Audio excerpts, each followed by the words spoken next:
Hello বন্ধুরা, welcome to blogs with রূপা চ্যানেলে আপনাদের সবাইকে স্বাগত। তো আজ আমি একটা বানিয়েছি নতুন রেসিপিটা হচ্ছে আমার খুবই পছন্দের।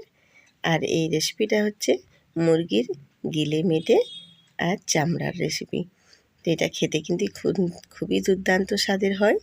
যারা এই রেসিপিটা খেয়েছো তারা নিশ্চয়ই জানো কত সুন্দর। আর যারা এখনও পর্যন্ত এই রেসিপিটা টেস্ট করা হয়নি, তো তাদেরকে বলছি আমার এই ছোট্ট ছোট্ট টিপসগুলো একটু ফলো করে দেখো, খুবই অসাধারণ হয়। তো তার জন্য আমি রান্নাটা এখানে শুরু করছি। তো রান্নাটা শুরু করার জন্য আমি কি এখানে করেছি দেখো। প্রথমেই আমি গিলে মেটে আর মুরগির চামড়া নিয়ে নিয়েছি এক কেজি মতো। এবার ওটা পরিষ্কার করে বাজার থেকে নিয়ে এসেছিলো, তবুও আমি আবার গরম জল করে ভালো করে একটু পরিষ্কার করে ধুয়ে নিয়েছি। দেখো চামড়াগুলো কত সুন্দর করে পরিষ্কার করে নিয়েছি। গিলে মেটে সব ভালো করে পরিষ্কার করে ধুয়ে ছোট ছোট করে আমি পিস করে নিয়েছি। দিয়ে এর মধ্যে পরিমাণ মতো একটু লবণ দিয়ে আমি সবগুলোকে ভালো করে ম্যারিনেট করে নিচ্ছি। ভালো করে মাখিয়ে আমি এটা 1 ঘন্টার জন্য রেখে দেব।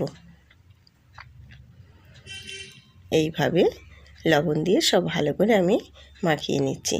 সব মাখিয়ে এটা আমি 1 ঘন্টার মতো রেস্টে রেখে দেব। এবার আমি একটা কড়াইতে, গ্যাসের মধ্যে একটা কড়াই দিয়ে কড়াইতে সামান্য পরিমাণ তেল দেব। এই রেসিপিটার জন্য খুব বেশি তেল লাগে না।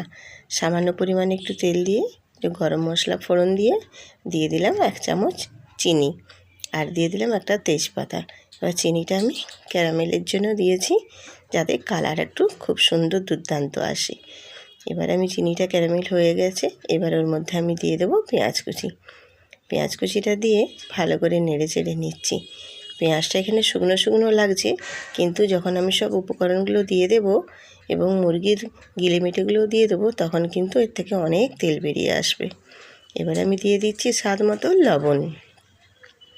লবণ দিয়েও আমি আবার একবার ভালো করে নেড়ে চেড়ে নিয়ে এবারে দিয়ে দেব রসুন বাটা। রসুন বাটা আর পেঁয়াজ বাটাটা আমি ভালো করে একটু নেড়ে চেড়ে ভেজে নেব। এবার ওর মধ্যে দিয়ে দিচ্ছি টমেটো কুচি। টমেটো কুচিটা দিয়েও আমি নেড়ে চেড়ে নিয়ে এবার ওর মধ্যে দিয়ে দেবো আদা বাটা। ভালো করে মশলাটা কষিয়ে নেব। মশলাটা কষানো হয়ে গেছে। আমি এবার ওর মধ্যে গুঁড়ো মশলাগুলো অ্যাড করে দিচ্ছি। হলুদ গুঁড়ো, লঙ্কার গুঁড়ো, ধনে গুঁড়ো, আর দেব জিরে গুঁড়ো। দিয়ে শুকনো মশলাগুলো দিয়ে, গুঁড়ো মশলাগুলো দিয়ে আমি একটু নেড়ে চেড়ে ওর মধ্যে সামান্য পরিমাণে একটু জল দিয়ে দেব।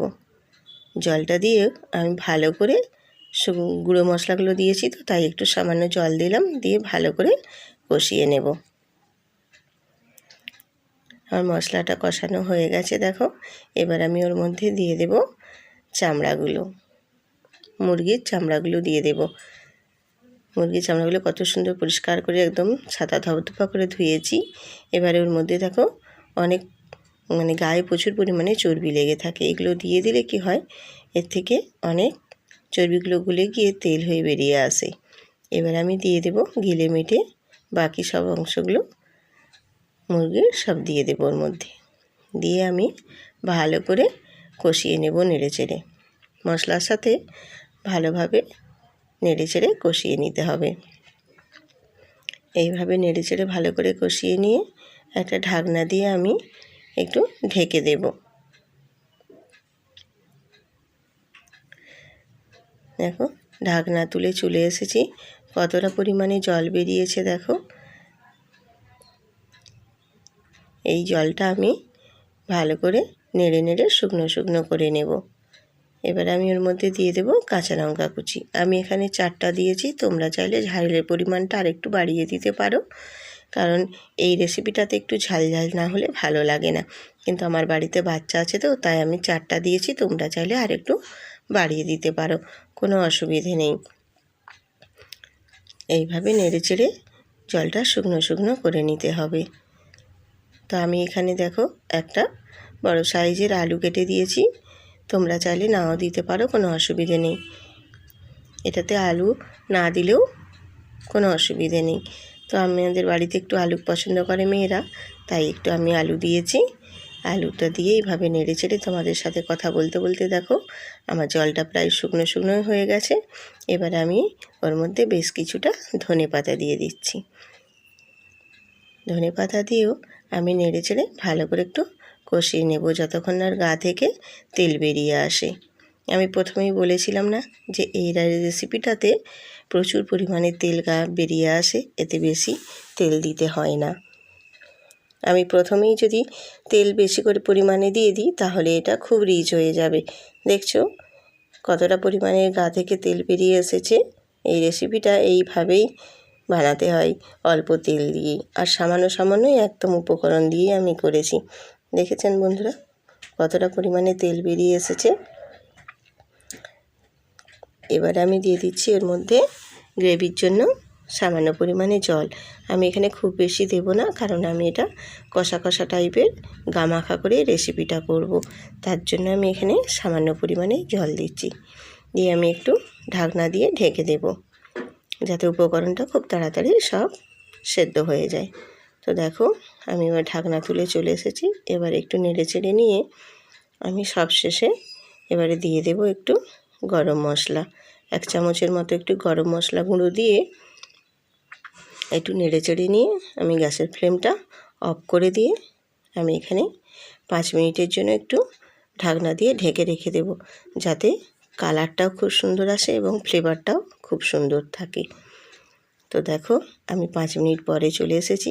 কত সুন্দর কালারটা হয়েছে দেখো, দেখেই মনে হবে এই সুস্বাদু রান্না দিয়ে 1 থালা ভাত অনায়াসেই খাওয়া হয়ে যাবে। এতটাই সুন্দর, দেখেই মন ভরে যাচ্ছে যেন। তো চলো আমি এবার সবাইকে সার্ভ করে দিই। আমি সার্ভ করে দিচ্ছি। দেখো বন্ধুরা কত সুন্দর হয়েছে। তো যদি আমার এই রেসিপিটা ভালো লাগে, যারা যারা এখনও পর্যন্ত এই রেসিপিটা খাওনি তারা আমার এই রেসিপিটা দেখে চটজলদি একদিন বানিয়ে ফেলো। আর যারা জানো এর স্বাদ কত সুন্দর তাদেরকে তো আর বলতেই হবে না। তো যারা যারা নতুন প্লিজ সাবস্ক্রাইব করে আমার পাশে থাকবে, এবং যদি আমার রেসিপিগুলো ভালো লাগে তাহলে প্রচুর মানে একটু শেয়ার করে লাইক কমেন্ট করবেন। আবারও আসবো নতুন আরেকটা রেসিপি নিয়ে।